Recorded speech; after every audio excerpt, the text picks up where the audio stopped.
বাংলাদেশ আজকে একটা নক্ষত্রকে হারিয়ে ফেলেছে।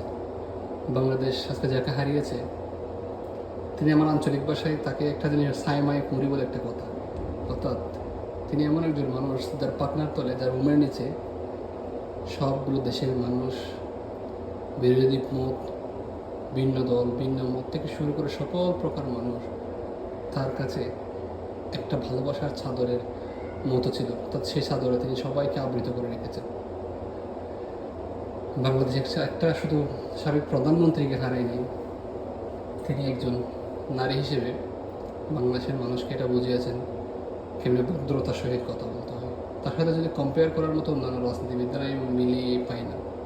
তিনি সহজে তার মুখ থেকে একটা বিরোধী মধ্যমনের জন্য এমন কোনো শব্দ উচ্চারণ করতেন না যে শব্দটা দারুণভাবে কাউকে আঘাত করবে, কারো ব্যক্তিগত কারো জীবন নিয়ে আক্রমণ করতেন। ব্যক্তিগত আক্রমণ থেকে তিনি অনেক দূরে ছিলেন। তিনি সাবলীল ভাষায় প্রতিবাদ করতেন। তার সাবলীল সুন্দর কথাগুলো মানুষের মন ছুঁয়ে গেছে। আজ সেই মহান মানুষটি, সেই নেত্রী, বাংলাদেশের নেত্রী, কোনো দলের নেত্রী না উনি। যারা রাজনীতি করেন না, সবাই তার জন্য কষ্ট পেয়েছেন। তারা বিদায়ে সেই মরহুমার জানাজাতে মানুষের উপস্থিতি এবং যারা পারে নাই বিভিন্ন জায়গা থেকে, দেশে বিদেশ থেকে তার জন্য দোয়া, এগুলোতে প্রমাণ করে তিনি মানুষের মনে ভিতরে মনে কোটায় জায়গা করে নিয়ে ছিলেন।